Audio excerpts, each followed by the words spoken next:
Hello friends, in the present video we will understand the concept of liquidator's final statement, how to prepare this liquidator's final statement, and regarding calculation of liquidator's remuneration I am not covering here, though I will take up in the questions, but the exclusive video I made for the calculation of liquidator's remuneration that will be shared in the I button as well as in the description box. Before watching this video, please watch that video for the clarity and better understanding of this concept, right?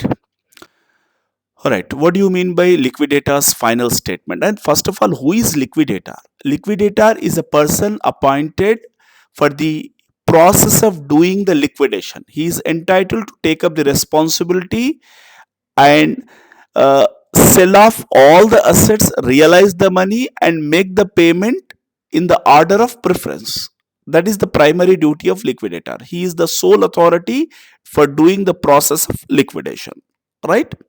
So the main duty of liquidator is to collect the assets of the company and realize them and distribute them amongst realized value among the claimants. In the sense, whoever the eligible people claiming their amount in the order of preference that should be paid.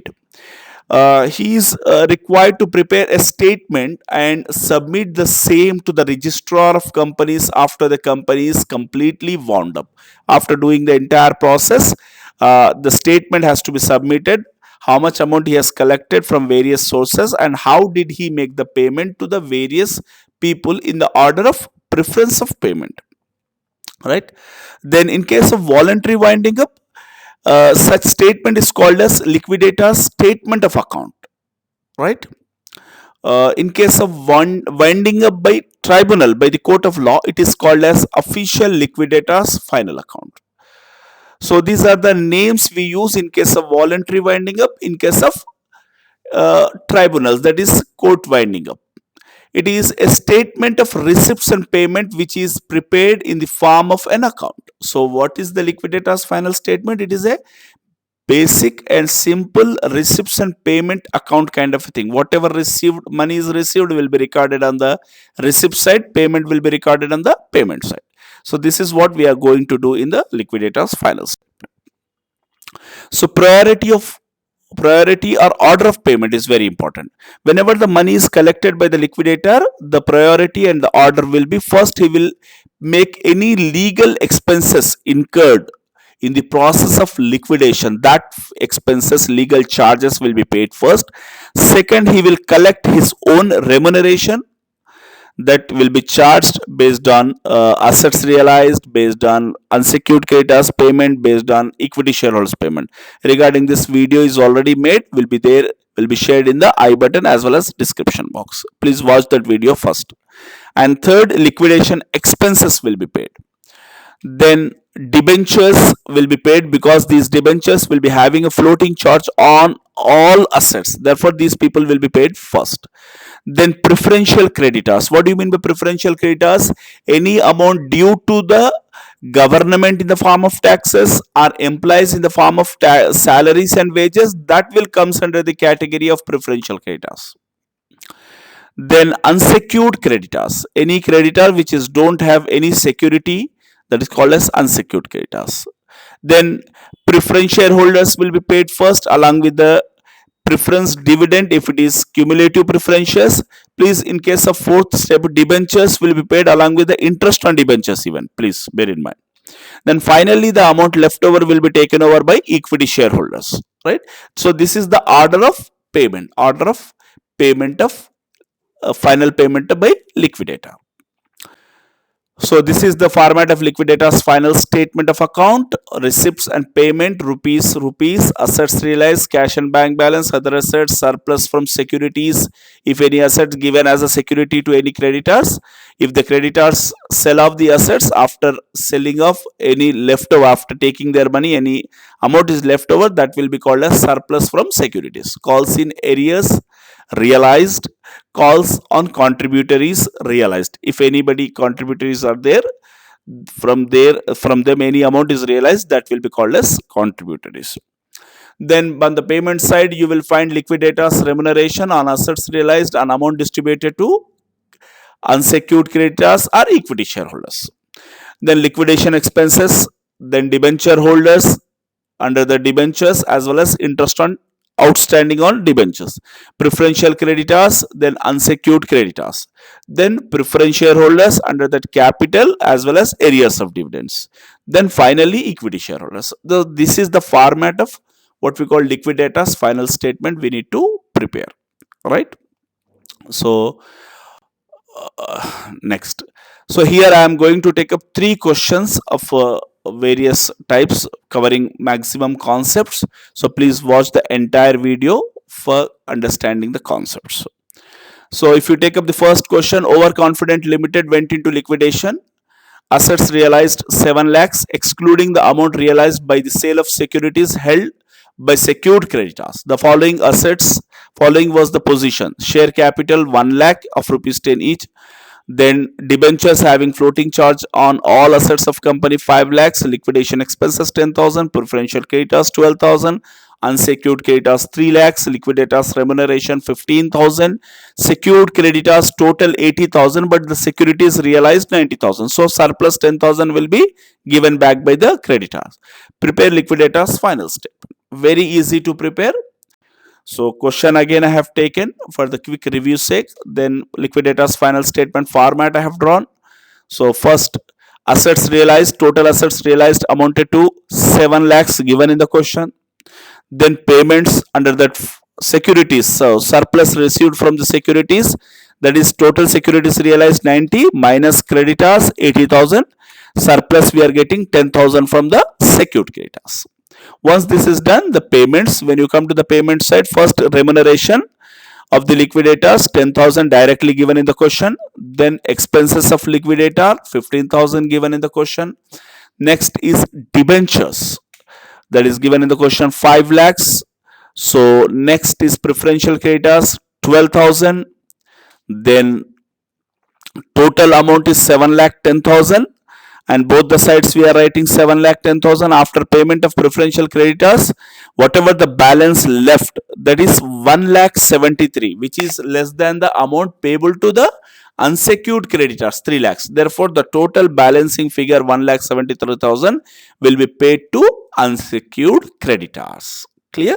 So in the sense here equity shareholders are not getting anything, right? So this is the way we need to prepare liquidators final statement. Confirm long question, either 15 or 12 marks, you can easily prepare and get the good marks, right? So we'll take up next question. The following particulars related to a daydreaming company limited which has gone into voluntary liquidation. You are required to prepare liquidator's final statement of account, allowing his remuneration at the rate of 2% on amount realized and 2% on amount distributed among the unsecured creditors to the other than preferential creditors. So bear in mind, other than preferential creditors. So we need not to consider preferential creditors. So we have preferential creditors 8,000, unsecured creditors 25,000, debentures having floating charge on all assets 15,000, liquidation expenses 1,500, assets realized 40,000. So this is the question. So for this we need to solve the problem. New thing is remuneration we are calculating on assets realized as well as amount payable to unsecured creditors other than preferential creditors.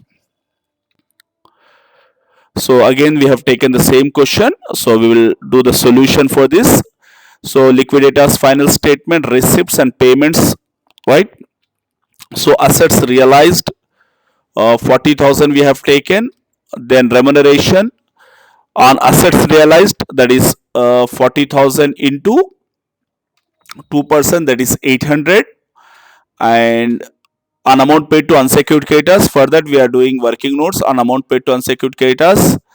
Assets realized 40,000, from that we are deducting liquidation expenses 1,500, remuneration which is already calculated 800, debentures, then preferential creditors, then leftover balance is 14,700. So on this amount we need to make the we need to calculate the liquidators remuneration at the rate of how much? 2%. But we must see whether this amount is sufficient or insufficient.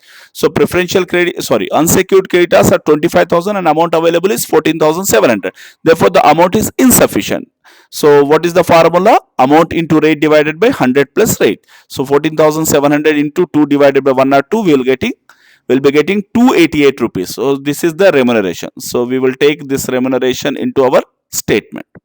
288. Then we will pay liquidation expenses, then debentures 15,000, then preferential creditors 800. Then we will close the account 40,000, and what is the balancing figure? What 14,412 we are getting, that will be paid to unsecured creditors. So this is the way we need to work out this problem, right?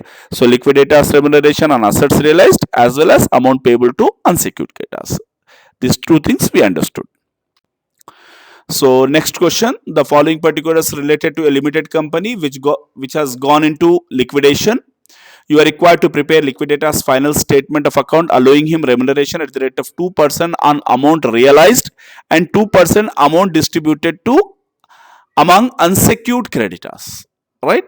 So we have unsecured creditors 2,24,000, preferential creditors 70,000, debentures 75,000, assets realized, and we are asked to calculate remuneration at the rate of how much? 2% on assets realized. So assets realized value is given. Under that we have given cash 20,000. Whenever, as I told you in the earlier video regarding calculation of remuneration of liquidators, link will be shared in the I button, that video. Please watch that video before this video. So in that video I have specifically mentioned whenever cash is given under assets realized, we must calculate remuneration even on the cash also. So cash is 20,000, land and building 1,30,000, plant and machinery 1,10,500, furniture 7,500.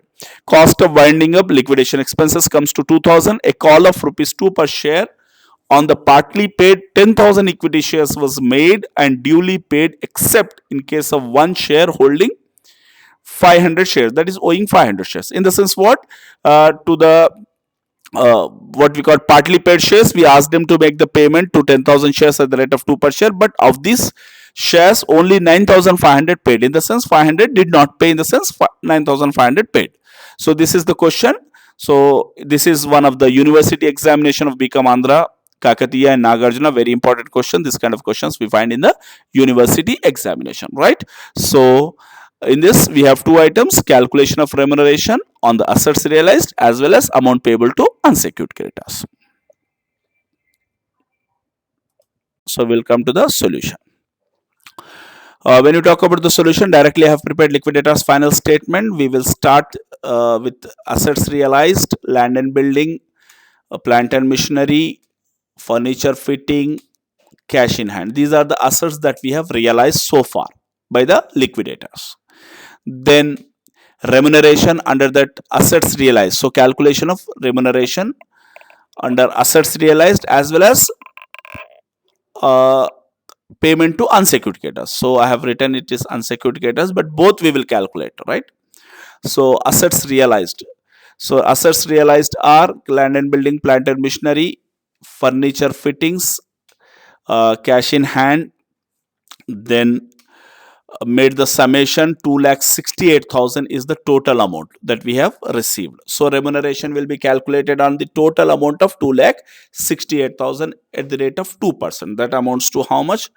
5,360. Please bear in mind, cash and bank balance given under assets realized. Therefore, we consider even cash and bank balance for calculation of remuneration. If it is not given in assets realized, we don't consider that. Right? Once this remuneration is done, second remuneration is on amount payable to unsecured creditors. But here we need to calculate total amount first we need to know. So that's the reason why we are receiving certain money from equity shareholders, that is 19,000. How we got this 19,000? That is 9,500 shares into 2 rupees we are getting from each shareholder. So the total amount that we have received is that total amount we have received is 2,87,000, right? So the same 9,500 into 2 we have written even in the liquidator's final statement. Equity share capital we are receiving 19,000 rupees, right? Then next, calculation of amount available to unsecured creditors. How to calculate total amount available with the liquidator is 2,87,000. From this we are deducting less remuneration already, which we have calculated 5,360, then expenses 2,000, then preferential creditors, debentures we don't have. Yes, first we have to take debentures, sorry. So debentures we have to take first, then preferential creditors. So debentures 75,000, then preferential creditors, both. Then leftover amount we are having 1,34,640 rupees. And how much amount is payable to unsecured creditors? 2,24,000. So if it is less than the amount payable to unsecured creditors, when the amount is less, what is the formula? Amount available into rate divided by 100 plus rate. So amount available for distribution is 1,34,000. Therefore, the formula is 1,34,640 into 2 divided by 102. Therefore, 2,640 is the remuneration. So this remuneration we will take up in the final statement. Once it is done, next is liquidation expenses, then debentures we need to make the payment, then preferential creditors, and finally the balance leftover is how much? That will be payable to unsecured creditors, that is 1,32,000. So this is the most important question as far as the university exams are concerned. I hope I made you better understand this question with various calculation, though I have spoke very fast and in a very haste to complete the video within a limited time period. No problem, you are quite good enough in watching the videos. So this is the way we have to do the problem, right? So here I have taken two university questions. This question was asked in one of the university paper of 2019 paper. So question number 9th will be long question. The theory question, what is statement of affairs? Describe the procedure of preparation. So you can easily understand this theory question. Whereas liquidator's final statement question is furnished here. You try to work out this problem and mention the answer in the comment box. Then I will give you the reply. And one more question is available here. This is 2017 paper, right? So these two questions you try to solve. How do you prepare statement of affairs? Again, the theory question is pertaining to statement of affairs. Mostly the problematic part will be asked from the liquidator's final statement. So you can easily work out. This question is one of the university 2017 paper and earlier was the 19 paper. Try to solve these two questions. Very easy questions these are. Just put the answer in the comment box. And most important here, profit and loss account 3 lakhs, nothing to do with this. Just leave this as it is invisible to you, right? You don't require to do anything with this 3 lakhs rupees. Clear? Earlier question and this question.